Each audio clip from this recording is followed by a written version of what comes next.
ಹಾಂ ಸರ್. ಎಲ್ರಿಗೂ ನಮಸ್ಕಾರ sir. Welcome to R K properties. ಇವತ್ತು ಚಳ್ಳಕೆರೆಯಿಂದ 20 ಕಿಲೋಮೀಟ್ರ್ ದೂರದಲ್ಲಿರ್ತಕ್ಕಂಥ 20 ಎಕರೆ ಜಮೀನನ್ನು ನೋಡ್ಕೊಂಡಿದ್ದೀನಿ. ಇದರ ಮಣ್ಣೇನು, ಲೊಕೇಶನ್ ಏನು, ವಾಟರ್ ಸೋರ್ಸ್ ಏನು, ಇದ್ರ ಬೆಲೆ ಏನಂತ ನೋಡೋಣ. ಫಸ್ಟ್ ಬಂದುಬಿಟ್ಟು ಇದರ ಬೆಲೆ ನೋಡಿ ಸರ್. 20 ಎಕರೆ ಜನರಲ್ ಜಮೀನಿದು, ಪಿತ್ರಾರ್ಜಿತ ಆಸ್ತಿ. ಇದರಲ್ಲಿ 9 ಲಕ್ಷ ಎಕರೆ ಆಗುತ್ತೆ. 10 ಲಕ್ಷ ಹೇಳ್ತಾರೆ, 9 ಲಕ್ಷ ಅಂತ ಹೇಳ್ತಾರೆ ಫೈನಲ್ಲು.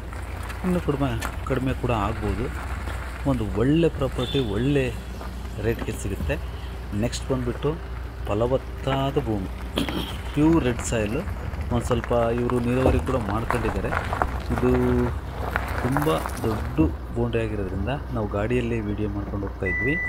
ನೆಕ್ಸ್ಟ್ ಬಂದುಬಿಟ್ಟು ಇಲ್ಲಿ ಒಳ್ಳೆ ವಾಟರ್ ಸೋರ್ಸ್ ಇದೆ ಅಂತಂದರೆ, ಇಲ್ಲಿ ಈಗಾಗಲೇ ಸುತ್ತಮುತ್ತ ತೋಟಗಳಿದ್ದಾವೆ. ಇಲ್ಲ ನೀರು ಹಾಗಾಗಿ ಒಳ್ಳೆ ವಾಟರ್ ಸೋರ್ಸ್ ಇದೆ.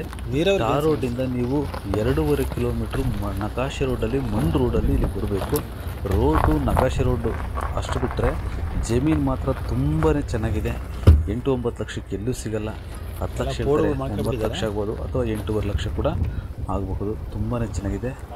ಮತ್ತು ಗ್ರಾಹಕರೇ, ಇನ್ನೊಂದೇನಪ್ಪ ಅಂತಂದರೆ, ನಾನು 3 ದಿನದಿಂದ ಫೋನು ಸ್ವಿಚ್ ಆಫ್ ಆಗಿದೆ. ನನ್ನ ಫೋನು ಮಿಸ್ಸಿಂಗ್ ಆಗಿತ್ತು. ಹಾಗಾಗಿ ಯಾರ ಫೋನು ಕೂಡ ನನಗೆ ಮಾತಾಡೋಕ್ಕಾಗಿಲ್ಲ. ಸದ್ಯಕ್ಕೆ ಒಂದು ಬೇರೆ ನಂಬರ್ ಇದೆ, ಆಲ್ಟರ್ನೇಟ್ ನಂಬರ್ ಇದರಲ್ಲಿ ಹಾಕಿರ್ತೀನಿ.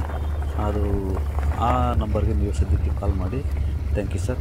ಮತ್ತು ಈ ಜಮೀನು ಮಣ್ಣಿನ ರೂಟ್ಗೆ ಅಟ್ಯಾಚ್ ಇದೆ. ಟಾರ್ ರೋಡಿಂದ ಬರ್ತಕ್ಕಂಥ 2.25 ಅಥವಾ 2 ಕಿಲೋಮೀಟ್ರ್ ದೂರದಲ್ಲಿ ಇದೇ ಮಣ್ಣಿನ ರೋಡಲ್ಲಿ ಬರಬೇಕು. ಬಂದರೆ ಈ ರೋಡಲ್ಲಿ ಬಂದರೆ ಈ ಜಮೀನು ಸಿಗುತ್ತೆ. ಒಂದು ಸ್ವಲ್ಪ ಖರಾಬು ಸಿಗುತ್ತೆ. 20 ಎಕರೆ ಜಮೀನು 9 ಲಕ್ಷ ಫೈನಲ್ ಆಗುತ್ತೆ.